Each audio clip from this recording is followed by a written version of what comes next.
Bonjour à toutes et à tous, je suis le docteur Olivier Dufour. J'ai enseigné à peu près de mes 16 ans jusqu'à mes 30 ans quasiment exclusivement en entretien personnalisé, c'est-à-dire soit j'étais parrain au sein d'un lycée et donc je donnais des cours de l'aide, je faisais du parrainage auprès d'élèves un peu plus jeunes que moi qui avaient besoin, qui avaient exprimé le souhait.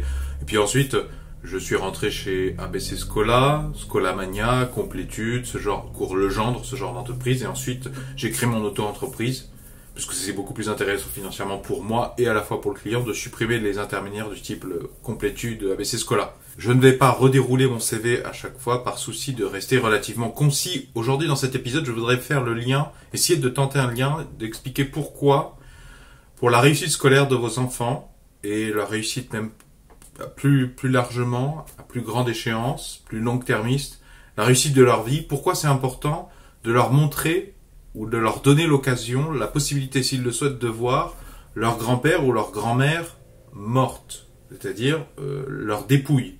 Notamment, je pense à une chapelle ardente, parce que c'est ce qui m'est moi-même arrivé. J'ai pas eu l'occasion de voir mon grand-père paternel mis en bière, je crois que c'est ça le terme, dans une chapelle ardente. Mais j'ai eu l'occasion de voir mon grand-père maternel dans son dernier lit, si vous me permettez cette métaphore, c'est-à-dire dans une chapelle ardente, c'est-à-dire son corps sans vie, inanimé. Et donc je voudrais expliquer pourquoi je pense que c'est très important que les petits-enfants puissent voir la dépouille de leurs grands-parents, et notamment via le prisme de la question de la réussite scolaire. Ce que m'ont appris mes 15 ans d'aide à domicile, mais j'ai pas fait que de l'aide à domicile, parce que je suis docteur, donc j'ai donné des conférences à des techniciens, à des chercheurs en différentes langues. Mais en tout cas, l'aide à domicile, je pense à deux grands cas de figure. L'essentiel de la demande, c'était pour la dernière année de collège, en préparation du brevet en fait, et en préparation du bac, donc terminale. Dans les deux cas, dans une immense majorité des cas, qu'est-ce qui se passe ? Ce sont des familles qui me demandent d'intervenir, qui se sont occupés de leur enfant de manière généreuse, dans tous les sens du terme. Ils ont fait en sorte que leurs enfants ne manquent de rien, tant au niveau matériel qu'au niveau culturel. Et quand vos parents vous aiment et sont relativement présents, et vous communiquent malgré vos réticences et votre immaturité d'enfant, un bagage culturel, ça peut servir à avoir la moyenne pendant des années. Sauf que quand le brevet arrive avec le brevet des collèges, j'entends surtout, donc l'examen terminal qui commence à faire fouetter tout le monde, surtout le gamin, on peut passer à côté de cet effet pour le brevet des collèges parce que c'est pas un diplôme qui est si intéressant que ça, en tout cas moins que le baccalauréat, qui lui-même est pas vraiment important en fait, ça dépend sous quel angle on le regarde, parce que moi je trouve, une fois que j'ai eu mon bac, j'ai eu la sensation que les études commençaient après le bac, mais je me garderais bien de le dire à des lycéens, des collégiens, parce que ça pourrait les décourager, ça pourrait être mal interprété. Puis c'est peut-être dû à ma formation généraliste. Forcément, si vous avez une formation généraliste jusqu'au bac, vous allez vous spécialiser, les études spéciales, votre spécialisation en tant qu'individu va commencer après le bac, logiquement. Donc en fait, ce qui se passe, pour en revenir à l'enfant il a tout eu sur un plateau d'argent dans toute sa vie.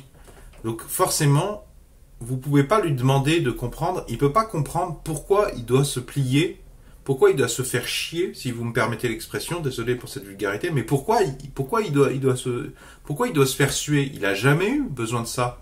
Vous l'avez jusqu'à présent accompagné dans l'amour, la communication, la générosité. C'est vrai qu'il y a des exemples extrêmes de gâtés pourris, de gamines gâtées pourries, j'en ai rencontré, mais même sans gâter pourrir l'enfant, pour lui, il vit dans un monde parfait, où il n'a jamais eu vraiment de contraintes, il a vécu sur une vitesse de croisière.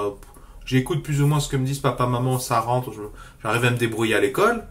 Ils comprennent pas en fait à quoi ça sert le brevet des collèges et le baccalauréat, des contrôles terminaux, et vous ne pouvez pas leur en vouloir parce que justement, ils n'ont pas conscience de leur propre finitude.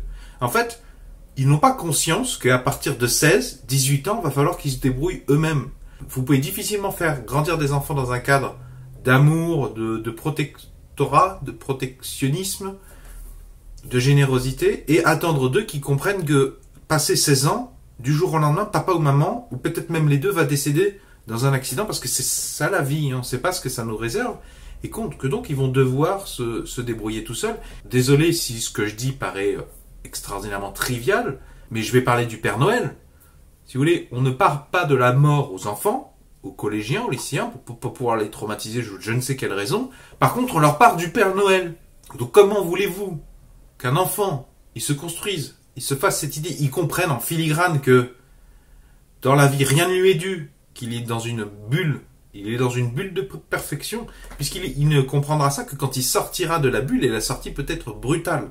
Et donc, c'est pour ça que c'est très très important de voir son grand-père ou sa grand-mère décédée, morte, parce que déjà, si vous ne la voyez pas, si l'enfant, enfin, je vais raconter essentiellement ce qui s'est passé pour moi, et effectivement, je n'avais pas la prétention que ce soit exhaustif, que ce soit une référence, que ce soit le mieux, le bien, mais il s'est passé quelque chose d'extrêmement important, je pense, qui fait la différence, qui m'a beaucoup aidé à avoir et à comprendre des choses dans ma vie et à avoir des objectifs, parce que si vous n'avez pas d'objectif dans votre vie, vous n'avez pas de raison de vous botter les fesses.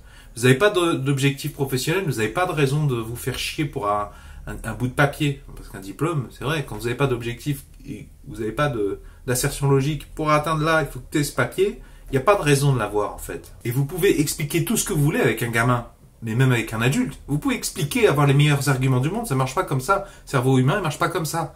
Je reprends cette phrase encore une fois de Bernard Werber. Montre plutôt que n'explique. Et quand moi, enfant, j'ai vu le cadavre de mon papa, je vais appeler ça un cadavre, parce que même s'il était très bien, sa beauté, son charisme était quand même relativement bien protégé, conservé, bon, c'est quand même la mort. Là, il n'y a pas de discussion. Il n'y a pas de discussion. Il y a un déclic qui s'est passé. Je me suis dit, en fait, un truc du genre, enfin, c'est pas comme ça que je l'ai ressenti, mais le temps de l'ingérer, ah ouais, c'est ça le programme, en fait. C'est-à-dire, moi, ça, je vais finir comme ça. Et ça, je pense que c'est très très important, parce que tous les ans, les gamins, on leur parle de la petite souris, le Père Noël, machin. Alors s'ils sont cloisonnés de cette réalité qui pourtant est une réalité prioritaire, parce que passer au travers de la charge émotionnelle du décès de ses grands-parents, c'est ce qui va nous aider à réussir à passer au travers de la charge émotionnelle que va représenter le décès de notre papa, qui lui-même, de ce que j'ai compris, est terrible, mais pas encore aussi terrible que de vivre le décès de sa maman. Donc ce sont des étapes extrêmement importantes. Et si vous voulez, effectivement, je pense que c'est un horrible cadeau d'inventer des mondes avec le Père Noël, hein, parce que le gamin, il essaie de faire rentrer dans le monde où on lui enseigne les mathématiques, les sciences physiques, la biologie, et il doit faire rentrer le Père Noël là-dedans, et par contre, on lui montre pas la réalité de ce que c'est que la mort. Quand j'ai vu mon grand-père mourir, du coup, j'ai compris que c'était ce qui m'attendait, mais pas forcément de manière traumatisante, pas négative, mais de manière inexorable. C'est ça la réalité. C'est ça la réalité. Et du coup, j'ai aussi tilté que c'est ce qui attendait mes parents. Donc. Et puis en plus, les enfants, les étudiants, même les adultes, ils ont un rapport à l'autorité toujours de contestation. Ils parlent toujours, tu m'intéresses. Mais là, la mort, c'est pas une autorité. Ou alors, c'est l'autorité que tu ne peux pas déjouer. Il n'y a pas de discussion. Je veux dire, tu peux pas... voilà, il y a plus de discussion. Ça, c'est vraiment le mur de la réalité. Et il y a quand même un gros recul, parce que tu vois bien que papy, mamie, il est beaucoup plus âgé que toi. Donc il a vécu plusieurs vies comme la tienne. Donc il y a quand même une grande distance, mais quand même un choc, une préparation. Si vous ne montrez pas le cadavre du grand-père à son enfant, déjà comment il va lui faire pour lui dire au revoir. Si en plus il entend des éléments de langage du genre papy a rejoint les cieux, papy nous a quittés, papy a rejoint le petit seigneur, comment voulez-vous qu'il se construise une image juste du monde? Alors que vous soyez croyant ou pas, mais ça change rien. Parce qu'il va quand même avoir besoin de se préparer, même s'il y a un paradis, même si le millénaire, tout ça, très bien, quel que soit votre Dieu, hein, même si vous y a un programme après la mort, tant mieux, je vous le souhaite, hein. Mais il faut quand même se préparer au décès des personnes. Et le gamin, il a besoin de comprendre ce que c'est que la mort pour savoir pourquoi il doit se faire chier à étudier. Pourquoi il se ferait chier à étudier? Vous lui mettez tout sur un plateau d'argent, vous le transbaitez d'un point A à un point Z pour aller en cours, pour faire tout ce qu'il doit faire, mais s'il n'a pas ces images-là, je pense qu'il peut pas comprendre, c'est parfaitement normal qu'il ne travaille pas. Donc j'ai pas du tout la prétention d'être un expert, et je pense que le mot expert est à proscrire de toute discussion raisonnable, puisqu'il ne veut rien dire en réalité. Ceci dit, comme je vous le disais, je fais cette chaîne YouTube pour partager certaines réflexions, conseils que j'ai acquises quand même après 15 ans d'expérience, et surtout d'expérience à domicile, parce que L'expérience à domicile de l'enseignement, c'est pas du tout la même qu'en collège. Évidemment, on a beaucoup plus de temps au regard du nombre d'enfants, hein, et puis on a aussi le climat familial, on est plus dans le foyer. J'ai pas non plus la prétention d'être un neurologue, un spécialiste de la physiologie de l'enfant. Il y a plein d'autres paramètres à prendre en compte, mais moi la sensation que j'ai, c'est que les cas les plus terribles, en fait, c'est-à-dire les gamines qui vivent dans le monde des princesses jusqu'à 16 ans, et c'est très dangereux parce qu'il va leur arriver des choses vilaines, hein. Si vous laissez votre gamine sortir de chez elle avec ses copines, alors qu'elle, toute sa vie, elle a vécu dans le monde des Looney Tunes, hein, jamais confronté à la mort, ça va mal finir. Et inversement, un enfant qui a conscience du caractère fini de la vie de ses aînés, et donc de la sienne, et ben là, il va pouvoir se fixer des objectifs. Il va pouvoir cadrer sa propre existence. En tout cas, il a des raisons de le faire, des raisons qu'il a vues de ses propres yeux. Alors bien évidemment, j'ai pas dit qu'il fallait encourager à toucher ou faire un bisou, parce que j'ai déjà entendu parler des gens s'exprimer là-dessus. Leur famille leur a dit fais un bisou à mamie, tu la reverras plus. Moi, je pense pas. Le contact physique, c'est très particulier. Et moi, j'ai eu la chance que dans ma famille, on m'a pas obligé à le toucher, ni à le faire un bisou, mais j'ai quand même, à l'époque, je crois que j'avais, alors je viens de vérifier, j'avais 16 ans. J'avais 16 ans. J'ai eu moi-même, en fait, de moi-même, j'ai eu envie de toucher mon grand-père et je l'ai fait. Bon, très délicatement, j'ai touché ses mains parce que j'en ai ressenti le besoin pour appréhender. Hein, je suis un primate. Hein, j'ai des sens qui me servent à appréhender et à comprendre le monde. Et donc, le toucher aussi, quand vous touchez un corps que vous avez toujours connu en vie et donc à 37 degrés Celsius à peu près, et ben là, toucher le froid de la mort, c'est aussi un choc. Alors j'ai déjà entendu des gens dire que c'était une expérience traumatisante et qu'ils préféraient l'éviter, que c'était pas indispensable. J'ai envie de dire, moi j'ai pas trouvé que c'était traumatisant, c'était marquant, et en même temps, mais qu'est-ce qui n'est pas traumatisant dans la vie en fait? La vie est elle-même une expérience traumatisante. Votre enfance sera une expérience traumatisante en ce sens que vous serez profondément marqué et altéré par les différentes personnes qui composent votre environnement physique, social, intellectuel, culturel. Vous absorbez tout ce qui est autour de vous. J'ouvre une parenthèse pour préciser, j'ai oublié de le dire, que en plus, vos enfants, quand ils vont grandir, ils pourraient très bien vous reprocher de ne pas les avoir préparés ou de ne pas avoir communiqué avec eux, de ne pas leur avoir laissé vivre spontanément la mort, le décès de leurs grands-parents, ne serait-ce que pour que eux aient la liberté et le rythme de comprendre leurs conditions d'humains mortels. Donc ça pourrait se retourner contre vous et franchement je les comprendrais. Et je vous invite à réfléchir, est-ce que c'est pas une hypocrisie un petit peu morbide de laisser les gamins comprendre très tardivement la question la plus importante de leur vie, hein, parce que c'est quand même une des conditions les plus importantes, la condition de finitude. Ouais, si vous pensez que vous êtes immortel comme les gamins le pensent, hein, ils n'ont pas encore tilté qu'ils ne l'étaient pas, que le monde c'était pas ce qu'ils voient dans les dessins animés. Attention donc à cette hypocrisie, c'est la question la plus importante et faudrait voir à pas l'esquiver parce que c'est quand même assez malhonnête et c'est un cadeau empoisonné sous couvert de protectionnisme et de vouloir laisser son enfant vivre l'innocence, de ne pas lui montrer le basique du basique quand même.